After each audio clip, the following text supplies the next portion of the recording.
Back in the 90s, when I was 18 and trying to figure out who I was, I thought I had found love.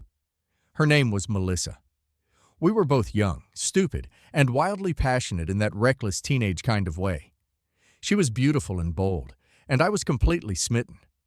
Our relationship was intense, not always healthy, but intense. When she got pregnant, we were scared, but I thought we were going to handle it together. Melissa came from a very strict Catholic family. Her mother, in particular, was terrifying. She had this iron grip on Melissa's life, from her diet to her curfews to her friends, and eventually to her pregnancy. I was never good enough in her eyes.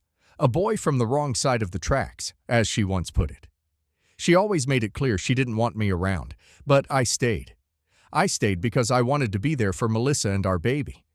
When the due date came, Melissa was admitted to a Catholic hospital, the kind with rules that might as well have been written in stone. I wasn't allowed in the delivery room because we weren't married. Her mom, her grandma, her aunts, even her uncle were allowed in.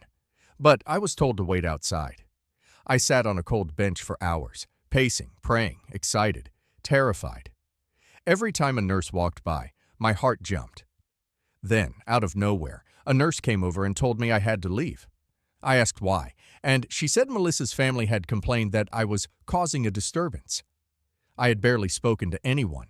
I was just waiting. The nurse looked apologetic but firm. Then Melissa's uncle came out and said if I didn't leave, they'd call the police. I was 18, scared, and suddenly very aware that I had no power. So I left. I didn't get to hold my daughter. I didn't even get to see her. For weeks I tried to contact Melissa. When I finally met her and the baby, I found out I wasn't listed on the birth certificate. My mom didn't want your name there, Melissa said flatly.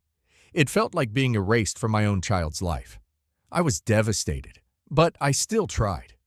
Melissa's mom made everything impossible. She had a D problem and a control problem, and I honestly couldn't tell where one ended and the other began. She'd intercept letters I sent. Once, I sent a little stuffed giraffe and a card. I later found out she ripped the card up and told Melissa I'd stopped caring.